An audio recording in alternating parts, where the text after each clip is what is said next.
بسم اللہ الرحمن الرحیم۔ مجبور شخص کے لیے روزی کا غیبی نظام۔ سید جزائری اپنی کتاب انوار النعمانیہ میں لکھتے ہیں، ایک بادشاہ اپنی خدمت گاروں اور سپاہیوں کے ساتھ سامان سفر تیار کر کے ایک روز شکار پر گیا۔ جب وہ پہاڑ کے دامن میں دوپہر کا کھانا کھانے کا دسترخوان پر بیٹھا تو ایک شاہین نے اچانک آ کر اس کے سامنے سے بھنے ہوئے مرغ کو پلک جھپکتے ہی اٹھا لیا۔ تیزی سے اترتا ہوا چلا گیا۔ بادشاہ یہ بھنا ہوا مرغ کھانا چاہتا تھا، لیکن وہ دیکھتا کا دیکھتا ہی رہ گیا۔ اس نے فوراً ہی اپنے سپاہیوں کو حکم دیا، فوراً ہی لشکر روانہ کرو، یہاں تک کہ شاہین کا تعاقب کرتا ہوا پہاڑ کے دامن میں جا پہنچا، اور اس کے بعد جب سپاہی نے دیکھا کہ شاہین پہاڑ کی دوسری جانب جا چکا ہے تو فوراً ہی یہ سپاہی گھوڑوں سے اتر گئے اور پہاڑ کی بلندی پر جا پہنچے۔ پہاڑ کی دوسری جانب پہنچنے کے بعد انہوں نے بڑا عجیب و غریب منظر دیکھا۔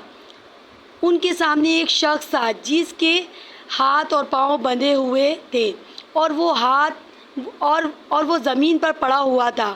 بھنا ہوا مرغ دسترخوان سے اٹھا کر لانے والا شاہین بڑے مزے سے اس شخص کی مہمان نوازی کر رہا تھا۔ وہ پرندہ اپنے چونچ سے گوشت نوچ نوچ کر اس شخص کے منہ میں ڈال رہا تھا، اور اس کے بعد وہ اڑا اور کہیں سے اپنی چونچ میں پانی بھر لایا۔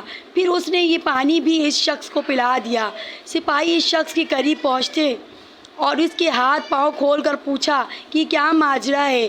تو نے سپاہیوں کا شکریہ ادا کرتے ہوئے بتایا تو اس نے سپاہیوں کا شکر ادا کرتے ہوئے بتایا، میں ایک تاجر ہوں، تجارت کے سلسلے میں اپنا مال اسباب لے کر جا رہا تھا کہ اسی راستے میں ڈاکوؤں کا سامنا ہو گیا۔ وہ میرا مال اسباب لوٹ کر لے گئے۔ وہ چاہتے تھے کہ مجھے قتل کر دیں، لیکن میں نے ان سے التجا کی کہ وہ مجھے جان سے نہ ماریں۔ وہ کہنے لگے، ہمیں اس بات کا ڈر ہے کہ تم کسی آبادی تک پہنچ جاؤ گے، اور اس کے بعد ان لوگوں نے مجھے اور میرے خچر کو باندھ دیا اور چلے گئے۔ پھر دوسرے دن یہ پرندہ میرے لیے کہیں سے روٹی لے کر آیا، اور آج یہ بھنا ہوا مرغ لے آیا۔ روزانہ 2 مرتبہ یہ پرندہ میری مہمان نوازی کرتا ہے۔ لکھا ہے کہ بادشاہ کو جب اس بات کا علم ہوا تو اس کی زندگی میں انقلاب آ گیا۔ وہ کہنے لگا، افسوس ہے ہم پر کہ ہم ایسے خدا کی خدائی سے غافل رہیں جو اس اندازے سے بھی اپنے بندوں کو رزق فراہم ہے اور اپنا نظام چلاتا ہے۔ یہ کہہ کے بادشاہ نے اپنی حکومت سے کنارہ کشی اختیار کر لی اور زمانے عابد اور زاہد شخص بن گیا۔